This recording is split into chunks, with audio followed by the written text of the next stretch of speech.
राहुल साहब, इंडिया गठबंधन के लोग तो ये भी इस बात पर भी तो मंथन कर रहे होंगे ना कि भाई अगर हम वक्त रहते अपने गठबंधन के जो सारी बातें हैं उनको सुलझा लेते, ममता बनर्जी को मना लेते, नीतीश कुमार को ना जाने देते, तो शायद ये जो टैली है ये और ज्यादा बड़ी होती।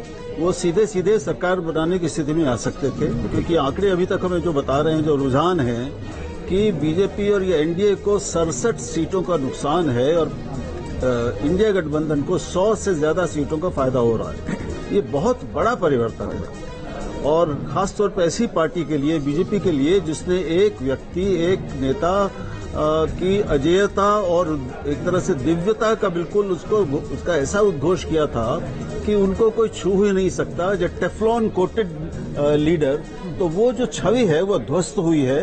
अब वो एक जीतने वाले जरूर है, नेता बने हैं, इस जीत का श्रेय उनको मिलेगा, लेकिन वो ऐसे नेता अब नहीं हैं जिसकी तुलना में कोई सामने नहीं है, जिसकी किसी से तुलना नहीं हो सकती। लेकिन अभी भी पंडित नेहरू के बाद तीसरे वो शख्स हैं जो देश के प्रधानमंत्री थर्ड टर्म में बन रहे हैं। निश्चय है, इसमें कोई शक नहीं है। तो ये एक कीर्तिमान उनके नाम हो जाएगा कि वो दूसरे से प्रधानमंत्री बन जाते हैं, लेकिन जो दूसरी उनकी कोशिशें थी कि वो नेहरू को कद काट कर अपना बहुत बड़ा बना लेंगे, शायद अब उस कोशिशों की मार्जिन तीसरे टर्म में पंडित नेहरू का भी कम हुआ था सर। अगर बीजेपी का कम हो रहा है तो वो पंडित नेहरू का भी थर्ड टर्म में कम हुआ था। बिल्कुल स्वाभाविक है, जीवन में ऐसा ही होता है कि कभी भी कोई भी व्यक्ति एक ही शिखर पर नहीं रह सकता अनंत काल के लिए। तो जो ऊपर जाता है तो कभी न कभी नीचे आता है, तो नीचे आने का चक्र और क्रम शुरू हो गया है। मयूरी, हमारे साथ बीजेपी नेता अनिला सिंह जुड़ गई। हाँ बिल्कुल। और अनिला जी, क्या लग रहा है आपको, ये तो अभी जो रुझान आ रहे हैं इसमें आप लोगों को बहुत नुकसान होता हुआ नजर आ रहा है। पार्टी में अब अंदरूनी हलचल क्या है,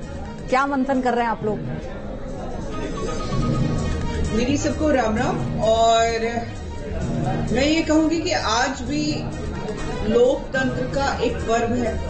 ठीक है, नतीजे आ रहे हैं, वोट की ताकत क्या होती है ये वोटर दिखा देता है। पर एक महिला हूं और महिला की शक्ति को जानती हूं। आधी आबादी ने जिस प्रकार से भारतीय जनता पार्टी का साथ दिया है, मोदी योगी में विश्वास दिखाया है, मुझे लगता है कि जो आंकड़े हम लगातार बोलते आ रहे हैं, जब तक एक क्लैरिटी आएगी, फुल क्लैरिटी आएगी, उसके आसपास हम जरूर दिखाई देंगे।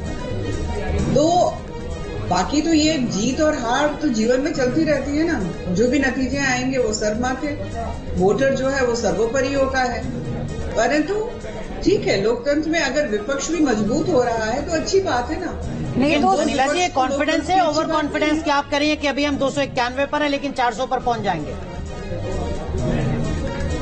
नहीं, आसपास कहा मैंने कहा नहीं कि 400 पहुंच जाएंगे, पर आसपास डेफिनेटली पहुंच जाएंगे। और साथ में मैंने ये भी कहा है कि अगर लोकतंत्र में विपक्ष मजबूत होता है तो वो तो और अच्छी बात है ना, वो तो स्वागत योग्य है। लेकिन अब आप भी ये स्वीकार कर रही हैं कि चलिए आसपास ही पहुंच जाए वो जरूरी है और विपक्ष भी मजबूत होना चाहिए, क्योंकि ये कह दिया गया था कि सफाया कर देंगे पूरी तरह से, विपक्ष रहेगा ही नहीं, कांग्रेस का सफाया हो जाएगा। तो अब आपको इन रुझानों के बाद लग रहा है नहीं, विपक्ष रहना चाहिए और हम पहुंच जाएंगे 400 के आसपास? नहीं, विपक्ष तो हमेशा से रहा है, ऐसा तो है नहीं कि विपक्ष नहीं रहा है। पर विपक्ष की भूमिका क्या रहती है? कमजोर रहती है, मजबूत रहती है। जितनी मजबूत रहेगी लोकतंत्र उतना ही मजबूत होगा। फिर वो कौन लोग थे जो कांग्रेस मुक्त भारत का नारा देते थे? कांग्रेस की सोच कम हो, जो कांग्रेस की सोच रही है, आज भी हम उसी चीज पर कायम है। हमारा राष्ट्र जो है शायद टॉप इकोनॉमीज में होता आज, अगर ये कांग्रेस की रॉन्ग पॉलिसीज ना होती। अब सही ट्रैक पे है और मुझे पूर्ण विश्वास है तीसरी बार भी नरेंद्र मोदी जी प्रधानमंत्री के रूप में शपथ लेंगे और मजबूत करेंगे भारतवर्ष को। वीरेंद्र वशिष्ठ जुड़े हुए हैं कांग्रेस से हमारे साथ, कांग्रेस के प्रवक्ता है। वीरेंद्र जी, अब बीजेपी ये कह रही है कि विपक्ष मजबूत हो रहा है, अच्छी बात है, यानी मजा आएगा, तो मतलब आप लोगों के लिए भी अच्छी बात है ये तो?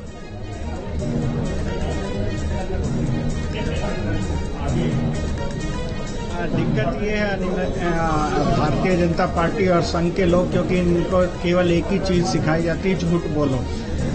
जो हमारे कत्ल की साजिश और कत्ल करना चाहते थे, आप बच गए तो हमसे दोस्ती की बात कर रहे हैं। तो ऐसा तो है ही नहीं कि कभी भी भाजपा ने ये चाहा हो कि देश में विपक्ष रहे। ये 10 साल का शासन इनका विपक्ष के नेता के बगैर रहा तो ये लोग तो चाहते ही नहीं कि लोकतांत्रिक व्यवस्था चले।